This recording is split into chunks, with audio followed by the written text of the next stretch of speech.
All right, well, we're going to jump into our message, and as I mentioned earlier, today is one of our Q&A Sundays, and so we like to do these on a fairly regular basis. We haven't done one for a while, but I feel like these are a really, really important part of the life of our church family. Because it's very important that we continue to explore the questions that we've got and to wrestle with the things that we're uncertain about. Now, part of that is because in a healthy family, you have the opportunity to be able to question things and to be able to ask, why is that important? Or why do we emphasise that? Or how come we have to do that way? And in a healthy church or a healthy church family, we want to have the same atmosphere where we've got the opportunity to be able to say, well, I'm not sure about this, or I don't understand this, or how does this work? It's actually really, really dangerous if churches in particular get to a place where we say, it's not okay for you to question things, it's not okay for you to have any doubts about anything. We know that the church has a long history of doing some things that have been very hurtful to people. Of course, the most recent thing being the amount of child abuse that's happened in the church. And those sorts of environments are created where people are told you're not allowed to challenge anything, you're not allowed to say anything. And we know that the worst version of that looks like cults, where you have a leader who can't be challenged about anything. And so we obviously want to stay way away from that and create a space where we can say, if you're questioning things, if you're wrestling with things, then please bring it up. We also want to recognise that our journey following Jesus is not something where we're supposed to have all of the answers. And sometimes we can fall into that trap, and even doing these Sundays, I get a little bit cautious about them because it can kind of seem like this is me putting on a big show. Look how clever I am, I know everything, which is definitely not true. I have the privilege of being able to do some research during the week to be able to dig into some of these questions. And I still have lots of questions and lots of things that I wrestle with and doubts that I have as well. But when we hold up this picture that following Jesus is supposed to be about having it all together and knowing everything, we actually miss the point that our journey is all about faith. It's supposed to be about trust. And the reality is that any belief system, whether it is Christianity or any other belief system, or whether it's the absence of a belief system, and saying that God doesn't exist at all, is all about faith. Because there is no definitive proof for anything. No one can definitively prove that God does exist or that God doesn't exist. Whatever we believe is about us doing the work to be able to say, I believe there's more evidence for this than there is for this, and that's why I choose to believe what I do. But there's always these questions that we're left with and these things for us to process through. And so that's why these Sundays are really, really important for us to dig into. We also recognise that the reality is that if we're continuing to read the Bible, and in particular I know whenever I read the teachings of Jesus and look at Matthew, Mark, Luke and John and look at the things that Jesus tells us, there's plenty that I have questions about to say, well, how does that work? And what does it mean to put that together? And then as I look at the other parts of the Bible, there are lots of questions. Well, how does that all fit together with what Jesus came to show us and what Jesus came to teach us? So if we are continuing to read and to learn and to process, then there should be things that we're working through that come up. And so for all those reasons, that's why it's important for us to do that. And so today we'll be doing some questions. Next week we'll be doing some more questions. And as I said, you've got those little sheets inside of Connect News. So if there's other things that come up for you today, feel free to write them down and they may get included next week, or we'll hold on to them. I also wanted to say that if the answers that we explore today aren't enough, so if this is one of the questions that you've asked and there's not enough there, then please do come and talk and we can chat more and unpack things more. Tried to give kind of an overview of what some of the different answers are, but if you'd like to explore that more, then please come and chat with me. In terms of your teaching notes, you'll see that you've got a very blank piece of paper there. That's so that you can write down whatever is helpful for you. But what I would say is, please make sure that you're thinking about things that you'd like to hold on for later, because part of what we've also said these are about is the opportunity for us to be able to answer the questions that our families have, our extended families have, our neighbours have, people at work, people at school and uni who ask really great questions. We want to be able to have some of those things somewhere so that we can call on them, because some of the things we're going to talk about today are questions that lots of people wrestle with. So feel free to jot down whatever is helpful for you. So, you ready? Yes. Okay. So let's jump in. So first question that we've got, we had quite a few questions that were related to Easter, obviously, because we've just come through Easter. So the first set of questions, why did they start calling it Good Friday? Why was it a Friday? Why was it so early in the year? And did they celebrate it in the year after or later than that? So in order to wrestle through this question, we want to talk a little bit, first of all, about Passover and understand the Passover festival that was happening. So the Passover festival is a festival that Jewish people still celebrate that goes back thousands and thousands of years, where they take the time every year to remind themselves of when they were set free from slavery in Egypt. And so they do a lot of very symbolic things, including a Passover meal, where they take the opportunity to work through some things to remind themselves, yes, we remember when we were in slavery and God set us free. So that happens on the 15th day of a month called Nisan, which is the 7th month of the Hebrew calendar. Now, the Hebrew calendar is a lunar calendar, which means that it's tied to the moon, not the same as we have with 28, 30 or 31 days. So all of the Hebrew calendar months are either 29 or 30 days. As a quick aside, there is a big difference between the Hebrew calendar and what those who follow Islam would have as their calendar. Both of them are tied to lunar cycles, so that's why their months don't necessarily line up. And we've just begun the time of Ramadan, which is a time of fasting for people who are Muslims. And you might have noticed that that seems to happen at all types of different times throughout the year. And the reason for that is obviously because they have 29 or 30 days every month, it kind of shifts and gets earlier and earlier. In order for the Jewish people to be able to continue to have Passover sometime in the spring, every few years they throw an extra month in so that they can do some catch up, so that Passover is always around about the same time of year. So just in case you're wondering about that ever and why Ramadan shifts, why Passover is at a different time, that's the answer to that one. You're welcome, that's extra, no extra payment required. So because their months are tied to the moon, the 15th of the month is always the full moon. So that's why Passover is when it is, because it's when the full moon happens. And the Passover festival runs for a total of 8 days. So they do all of these great things, as I said, to celebrate being set free from slavery in Egypt. So what's all this got to do with Easter?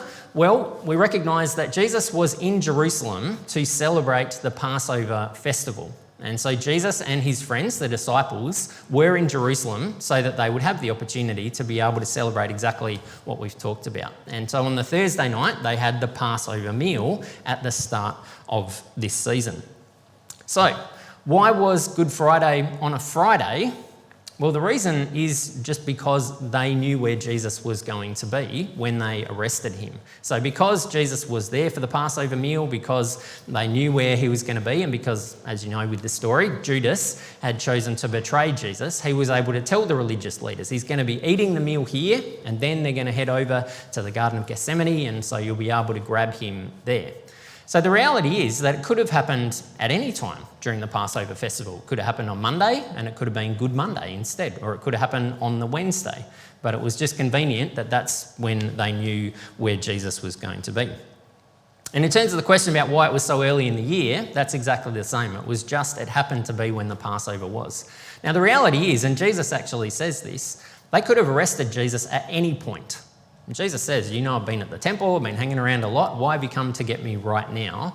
It was just a convenient time, but also there was this brewing uprising that was happening through that week as they headed into Passover. People felt like something was happening, and the religious leaders took this as the opportunity to say, enough's enough, we're going to grab Jesus now while we've got the chance.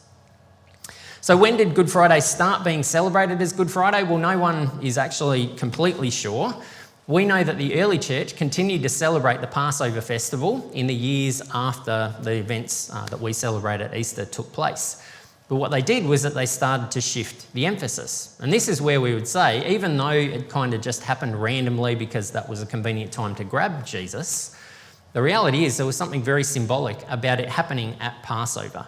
Because all of a sudden the shift happened for the early church, where instead of focusing on being set free from slavery in Egypt, they said Jesus has set us free as our sacrifice, and he set us free once and for all. And that's something that everyone can celebrate. So sometime in the first couple of centuries, that shift started to happen, where there was less of an emphasis on Passover and the Passover meal as it had been, and more of an emphasis on Jesus' sacrifice. In the 2nd century, we've got some records that indicate that Easter was starting to be celebrated as Easter as we know it. And for the first 300 years or so, Easter was celebrated tied to Passover. So it was tied to that 15th day of the month. So Easter Sunday was the first Sunday after the 15th of Nisan each year.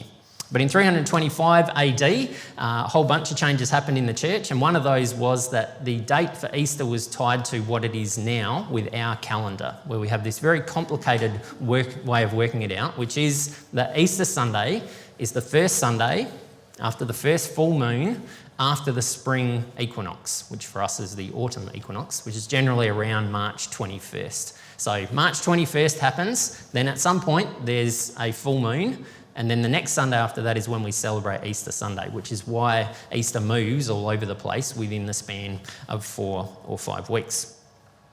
Now, one thing I did want to mention with this is that you might have heard people say at different times that Easter is just a pagan festival that was adopted by Christians. And you might have also heard people say that about Christmas as well, that Christmas is just, it was originally this pagan festival and the Christians took it and they adopted it.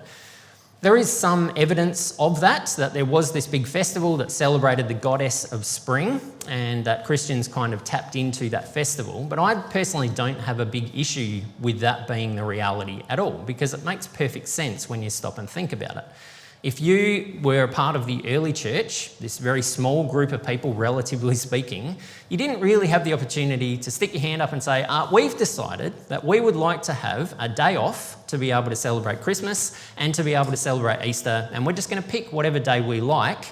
Is that all right with everyone? Because the answer would have been a firm no. So it makes perfect sense that the early church would have tapped into some festivals that were already happening, but as we've talked about with Passover, then transformed that to be able to focus on what it was that they wanted to celebrate, whether that's Christmas or Easter.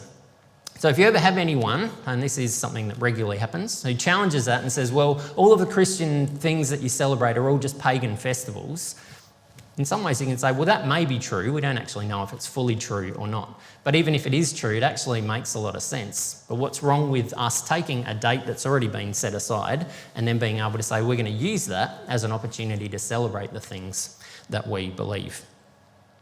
So the last part of that question is then, why is it called Good Friday? Because obviously as we look at the events that took place on that day, it's not good. Jesus' sacrifice, Jesus' death, all of the things that happened to Jesus. We should call it Bad Friday or Sad Friday or Black Friday, although Black Friday has now been hijacked completely, so that would have been a problem. Obviously at the time it wasn't a good day, but as we look back on what Jesus has done for us and recognise everything that comes out of what happens on that Friday, we would say it's not just good, it's fantastic. Maybe we should call it Fantastic Friday instead. But that's why we call it Good Friday rather than Sad Friday, even though some bad things happened. So, hope that's helpful. As I said, if you've got more questions, if that was your question, feel free to come and ask some more about it. All right, next question. Go back one, there we go. So why did the resurrected Jesus only show himself to his disciples? He could have shown himself to the Jewish religious leaders or Pilate as well. And then someone else asked, how long did it take everyone to find out that Jesus died and then came back to life? So I thought it'd be helpful to show all of the different references about who Jesus did appear to. So that's the list on the next slide there. So first of all, we know that Jesus appeared to Mary Magdalene, and that happened in John chapter 20. We know that Jesus appeared to Mary, Salome and Joanna, that Jesus appeared to Peter, the disciples on the road to Emmaus, which we looked at last week, that Jesus appeared to the disciples minus Thomas, so poor Thomas missed out on that opportunity. We'll talk more about that in a sec. Then Jesus appeared to all of the disciples, including Thomas. Then Jesus appeared to the 7 disciples on the Sea of Galilee, and also the 11 disciples on the mountain. So we have all of these different snapshots where Jesus has appeared to people after he has come back on Easter Sunday. But we also have this really interesting set of verses that Paul writes to the church in Corinth. So in 1 Corinthians chapter 15, Paul says, Jesus was seen by Peter and then by the 12. After that, he was seen by more than 500 of his followers at one time, most of whom are still alive, though some have died. Then he was seen by James and later by all of the apostles. So it's really interesting that we've got all of these little snapshots, and then Paul throws in this one-liner where he says, and there was also that time when Jesus appeared to 500 people all at once. which we initially would say, well, because we don't have any record of that, like, did that actually happen? But Paul just then says, and lots of those people are still alive. And Paul's clear implication there, and we remember that the letter to the Corinthians was written about 20 years after all of the events of Easter had happened. Paul's implication is to say, and if you don't believe me, then go and ask around. Because there were lots and lots of people who got to see Jesus at that event, so go and talk to someone and they'll be able to confirm that this actually happened. That's super important for us because we recognise that if that wasn't true, some people absolutely would have gone and asked around about this.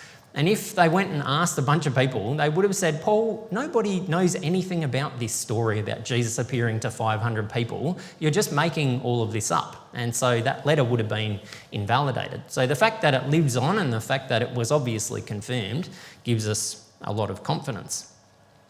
So all of those different events took place over a period of 40 days, so a month and a bit. And we know that that took place between when Jesus rose and when Jesus ascended to heaven. So coming back to the question then, the question is, why is it that Jesus only appeared to the disciples? Wouldn't it have been much more helpful if Jesus had appeared to someone like Pilate or to the religious leaders to say, you guys were wrong? Wouldn't it have been helpful if Jesus had done something like that? And I imagine that the implication behind this is to say, well, if Jesus had appeared to more people, then more people would have believed, and that would mean that we could have more confidence in what we believe as well.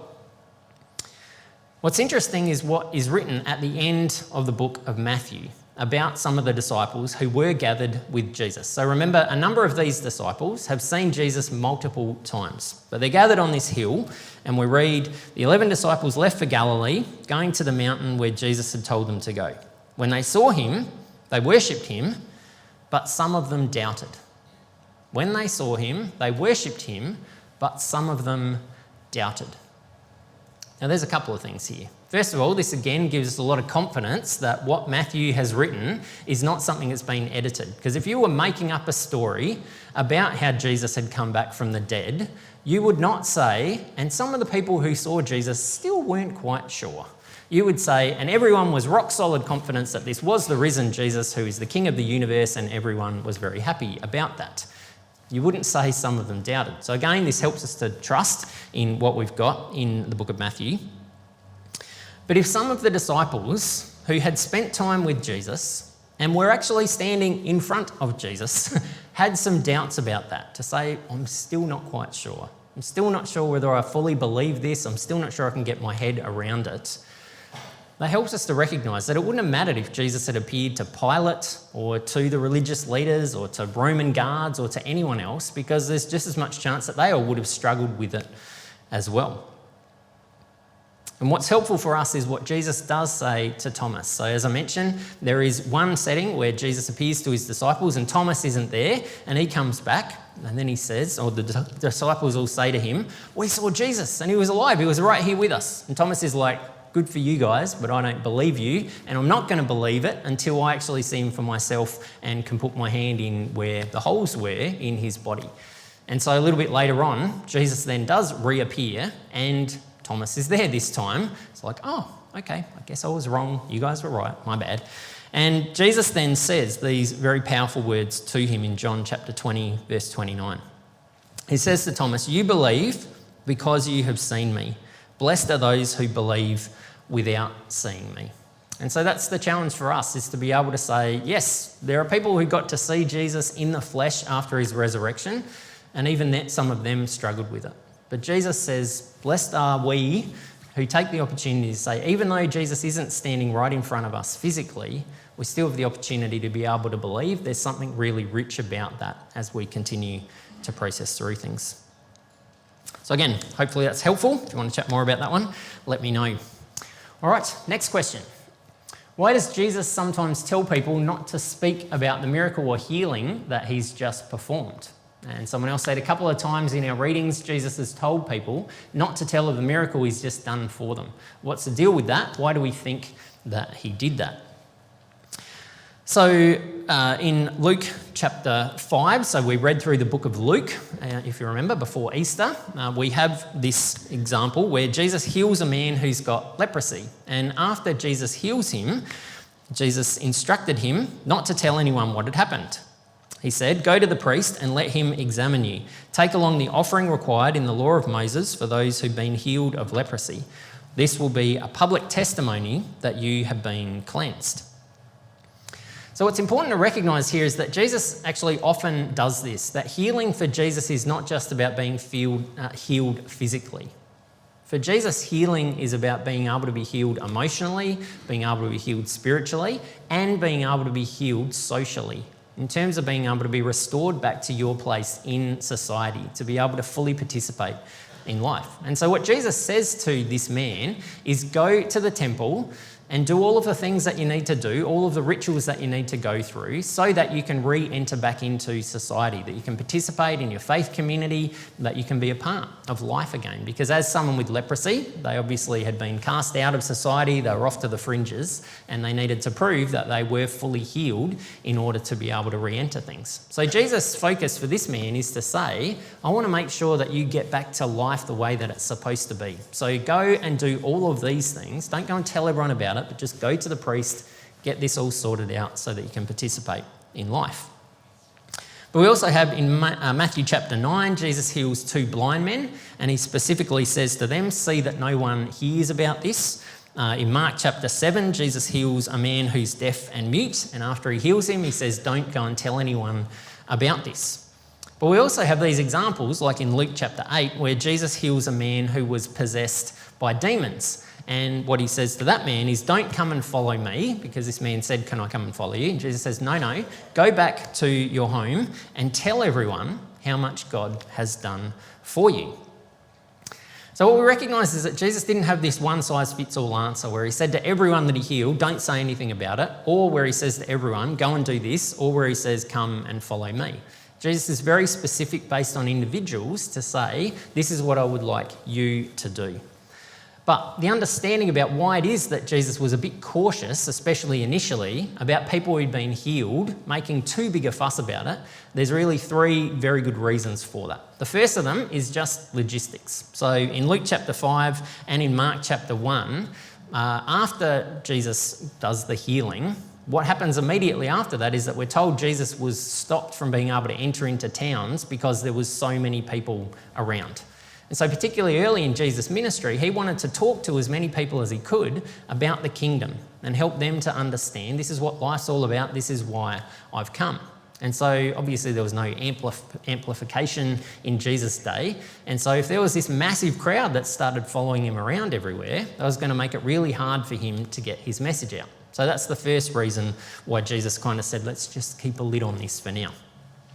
The second reason is that Jesus didn't want people to follow him just because of the tricks that he could do. And you can imagine how easy it would have been for people to just start following Jesus because of this sense of Jesus is doing all these miracles and it's really amazing, and so we're going to get swept up in the hype of that. And we know that Jesus was about so much more than just these grand displays of power, that he came to help us understand what it looks like to focus on others-centred love, to focus on servanthood, to focus on sacrifice. And so Jesus didn't want this big hypey crowd following him around who were just focused on all of the miracles that he could do. But the third thing is what we have talked about a number of times before, that there was this growing understanding about Jesus potentially being the Messiah and the misunderstanding that was attached to that. We've talked before about how the Messiah, the understanding was that this military ruler was going to come, who was going to come in power and overthrow the Roman government and restore Israel back to its former glory. And so you can see how people would have tapped into that to say, oh, here's this guy who can do all these miracles, all of these displays of power. That's more evidence that he must be the Messiah and that he's about to start this big uprising. And so later on, Jesus is very cautious about that in terms of people finding out what's going on, because he doesn't want them to just follow him as the Messiah from that perspective. Again, he knows where his journey's heading, and he doesn't want people to get distracted from that. So that's the reason why there are times when Jesus says, don't say anything about this, but we also recognise there's other times where Jesus says, go and spread the word, tell everyone what God has done for you. All right, we'll do one more question for today. So if God knows everything, then he'll know whether we will follow him or not, and therefore knows if we'll go to heaven before we're born. So why do we have to live on earth? So really great question. If God knows everything about everything, then he knows whether we're going to ultimately choose him, which means he knows whether we're going to end up in heaven. So why not cut out the middleman and just speed things up? And if we're going to go to heaven, let's just make that happen immediately and be done with the whole show. So there's a few things for us to pull apart from this, because there's lots of really important questions that sit below this question. The first one is that it's important for us to recognise the difference between God knowing something and God causing something to happen. So that's an important thing for us to state up front. There are two very different schools of theology, understandings about the ways in which God works. One which is that God is the one who knows everything, and the understanding with that is that God is sovereign, which means that God therefore causes everything to happen. The idea here is to say, well, if God is sovereign and God is the ruler over everything, then God must know everything that is going to happen, but God's also responsible to make sure all of those things happen. And we as fallen humans can't get in the way of those plans, so God has to cause everything to happen. Part of what's wrapped up in this is an understanding that there are two groups of people, which are sometimes called the elect and the non-elect. So the elect are the group of people who are going to choose God and end up therefore being able to go to heaven. And the non-elect are obviously the group who are not going to choose God and therefore are not going to go to heaven. And the understanding with that school of thought about God being completely sovereign and causing everything to happen is that God already knows and causes people to be a part of the elect or not. And so I'll be very honest, I have a very hard time with that school of theology. And I sit in the other school of theology, which says that God does know everything because God exists outside of time. And so God sees the end from the beginning and he knows all of the decisions that we're going to make. But God gives us complete free will, complete choice to be able to make whatever decisions we want to make. And the reason why I feel like I have to lean that way is because I have a hard time believing in a God who would say at the beginning of creation, all of these people, you're in. All of these people, I'm creating you and you're going to miss out. So I'm creating you in advance knowing that you've definitely got no chance of coming and following me and being a part of what I've got for you. I have a bit of a hard time with that picture of what God is like. But I also have a hard time recognising that if God's responsible for everything, then that means God is responsible for all of the bad things that happen in the world. So all of the poor choices that people make, all of the things that cause suffering, God's ultimately responsible for that. And I have a hard time matching that up with the picture that I have of Jesus. For me, I have to be able to say, God knows all of the decisions that are going to happen. However, God gives us the ability to make our own choices, even if those choices cause significant hurt to others, cause destruction to others, or cause us to walk away from him. And part of why that's really important to recognise is that God's passion for us is a relationship. God doesn't want to force us to love him because that's not real love. If we're forced to love someone, that's messed up on a number of different levels. God wants us to choose him. And so that requires him to let go of the reins and say, therefore you get your free will to be able to choose me or to be able to walk away from me, which is a huge risk on God's part when you think about it. So, coming back to the question then, it's a valid thing to be able to unpack, to say, well, when we choose Jesus, why don't we just go to heaven immediately after that? So even if it's not all predetermined necessarily, at that moment when we choose to follow Jesus, why don't we just get transported up to heaven and then that's the end of it? And the reason why this is important to wrestle with is because sadly, that is what a lot of the message of Jesus has been about, particularly through the 20th century, is that if we wrap up Jesus' message, it's simply this: believe in Jesus so you can go to heaven. End of story. The challenge for us is that Jesus actually says very, very little along those lines. You will find it very hard to find any verses that have Jesus in his teaching saying, the goal of your life is to follow me so that you can go to heaven. Jesus spends a lot of time talking about this thing called the kingdom. And he says all these words like in what we call the Lord's Prayer, the model that Jesus gave us for prayer, where he says, your kingdom come, your will be done on earth as it is in heaven. Jesus talks about the kingdom is at hand, the kingdom is near, the kingdom is among you. Jesus' focus is very much on the reality of saying, Our goal at the end of the day is not just to choose him so that we can get our ticket to heaven. Our goal is actually to bring heaven to earth. That what Jesus has done through his life, death and resurrection is open the opportunity for us to experience everything that God has always wanted us to be able to experience. Now, yes, part of that is that by choosing Jesus, we have the opportunity to experience that for eternity when we move from this life to the next. But there's so much more to following Jesus than just getting that ticket. Our journey of following Jesus is supposed to be about us being able to say, what's my role in helping to bring heaven down to earth? What's the opportunity that I've got to be able to help people to experience life the way that God always wanted it to be? We don't have to wait until the end of this life to experience heaven. We have the privilege of being able to experience that in the here and now and to share that with the people around us. So, to come back to the question, why is it that God doesn't just transport us up to heaven the minute that we choose to follow Jesus? It's because there's a lot more to following Jesus than just getting our ticket to heaven. And that's where I want to wrap up today, is to give us an opportunity to reflect on what that looks like as we head out into this week. And to be able to spend a bit of time saying, how can we help create heaven on earth as we head out into the week? What does it look like for us to embrace this reality that Jesus has come to allow us to experience that life? And so in the things that we've got going on this week, what are the opportunities that we've got to help people to experience heaven, to experience the kingdom, to experience life the way that it's supposed to be, to have a taste of what it looks like to experience peace, hope, unconditional love, joy even in the midst of suffering, to be able to encourage each other, to be able to support each other, to be able to cheer each other on.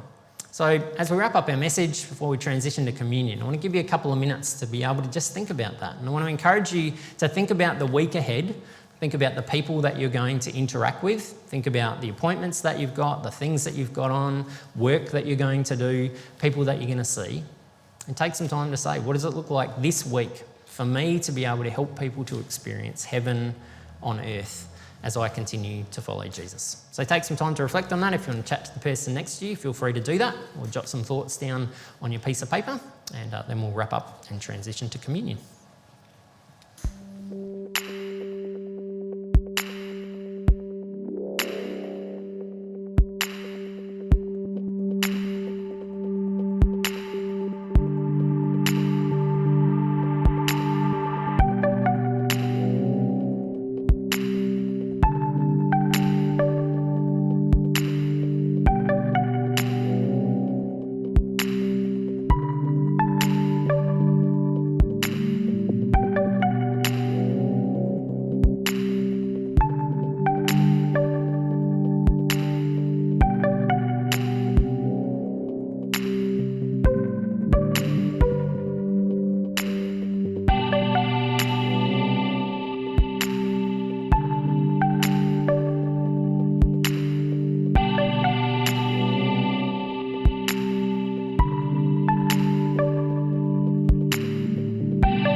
Let's pray.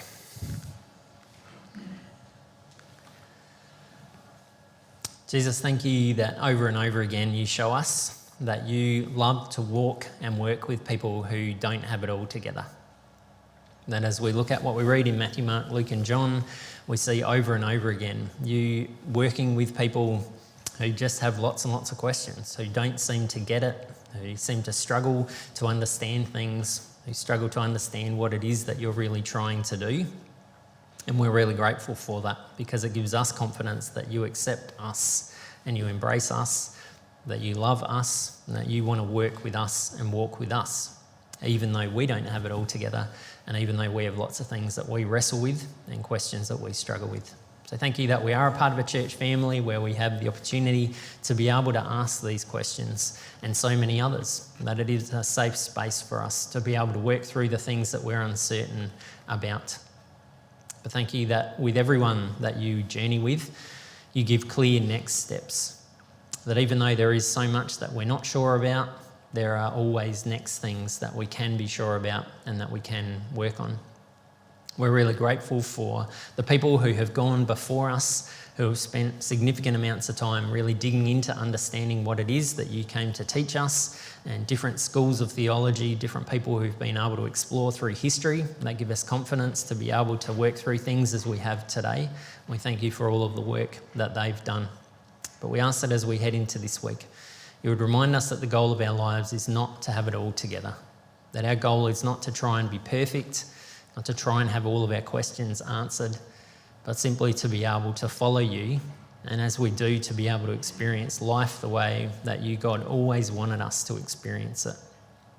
Thanks that we don't have to wait until we reach heaven to be able to experience that, but that even in this moment we have the opportunity to experience that. In the things that we're going to do this afternoon, we have the opportunity to experience that. In the things that are coming up this week, we have the opportunity to experience that.